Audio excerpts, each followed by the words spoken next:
His name was Oscar. I met Oscar because I had been hired to give the opening keynote speech at his company's annual conference, much like I'm doing today. This was a transportation company that had grown from one pickup truck in 1956 in Salt Lake City to 2,000 employees all over the United States and with a few shops in Canada. Let me tell you about Oscar. Oscar was about 70 years of age, full head of white hair, ordinary gray business suit, but he was the CEO and founder of this organization. But what I really remember about Oscar was his kind eyes, his warm smile, and his enormous hands. He came over to introduce himself to me and to say hi, and when he shook hands with me, my hand just disappeared inside of his hand. He came over to me before I was to speak and he said, "Doug, I'm really glad you're here today. Sally showed me your video, and I know that you are the absolute perfect person to help us with the challenges going on in our company. You know people are challenged by all these changes. Thank you for being here. I know you're going to do a great job." Then he walked away, and as is normal before I speak, quite often the president or the CEO of an organization will get up and do 15 or 20 minutes before I speak. So I kind of went over into the corner to kind of watch Oscar do his thing, and I didn't know what to expect. Probably a PowerPoint slide. It was probably going to be pretty bad. You know what I mean? So I stood there and I watched as they introduced Oscar, and he just walked out into the room. He had no notes. He had no PowerPoint. He did not stand behind a lectern. He just walked out into the room. "Sally! Sally, you're here again. Oh, I'm so glad to see you. You came all the way from New Jersey. Sally, great to see you. Barney! Barney!" Now, you guys, you probably noticed out in the parking lot, there's this amazing Harley Davidson. That's Barney's Harley. That is so gorgeous. Silver saddlebags, that's gorgeous. And I watched him do this for about 10 minutes, just kind of telling stories about people and pointing to people and schmoozing. And I'm standing over here thinking, does he have a speech? Or is this what he's going to do? Is he just going to warm it up? But then he shifted gears a little bit. Now I know that there's a lot of rumblings going on around here about all the changes that are going on. Every year we merge with somebody else. We buy another company. We keep growing and growing. And a lot of you who've been here for a long time, you're not comfortable with all this change. I know. You want it to be like it used to be when it was simple, the good old days. Well, let me tell you about the good old days. 1956. Me and Bob, my brother, one pickup truck hauling coal for the coal companies. Underwood typewriter. Anybody want to go back to the good old days?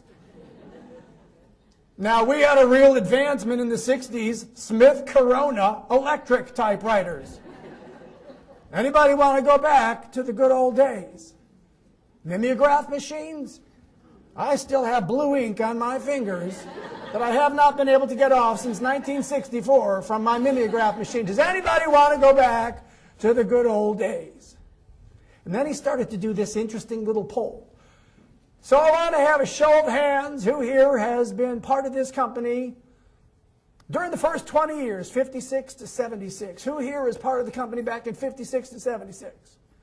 And of course, hardly anybody raised their hand because most of them went off into the sunset. Well, if you didn't just raise your hand, then you have benefited from all the changes that have taken place since 1976. We went into the computer age. We've changed software. We've changed 401k plans. You know, back in the 70s, we didn't have maternity leave. Does anybody want to go back to the good old days before maternity leave and flex scheduling? Profit sharing and 401. I'm listening to this guy and I'm thinking, this guy is sharp. This guy's good. This is one of the best presentations I've ever heard. Very smart presentation. But then he shifted gears once more.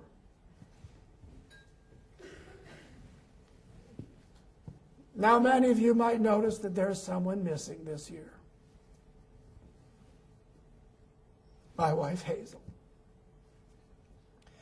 The cancer took her 6 months ago. I was married to Hazel for 46 years. And she is not here this year for the last 6 months.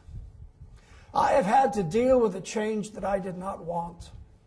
I did not invite this into my life. But during that 6-year period, we made sure to reconnect. It was like we were dating again. We fell in love at a completely other level. But every morning as I wake up alone in an empty bed. I have coffee by myself. And I come to work because I have to come to work, because I will go crazy if I don't come to work. So I come to work, and I think you know what I mean. But when I go home, the silence is deafening. That is change, my friends. Change is just what it is. It is just life. But I learned an incredible lesson from that last 6 months. And this is the lesson I'd like you to be considering. Change is a lot like breathing. When you stop, you die. This company is going to keep changing because when it stops, we die. We can't compete. So I invite you to do one thing with me as we continue to grow and change and adapt. Keep breathing.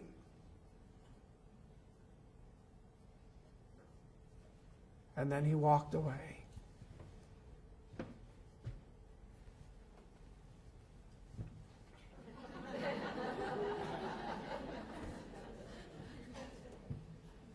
I was next.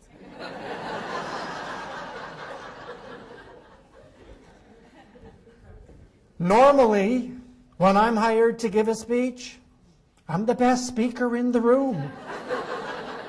But on that particular day, I felt like he just did my speech better than I could have done my speech. Because you see, I was there to talk about the positive power of change. But his emotional eloquence was so strong. The power of his presence, the power of his emotion was so powerful and so strong that I learned something from him that I had never learned in years and years and years of giving speeches from any other professional speaker. That's Oscar. And here's what I learned from Oscar. The first lesson that I'd like to share with you today. As a leader, when you go out to inspire your troops, speak from your head with your heart wide open. Speak from your head, deliver your content, deliver the message that you know you have to deliver, but keep your heart wide open so that they feel who you are. They feel that uniqueness of who you are. They feel that compassion and that love for what you do. They have to feel that while you deliver your content. That's emotional eloquence.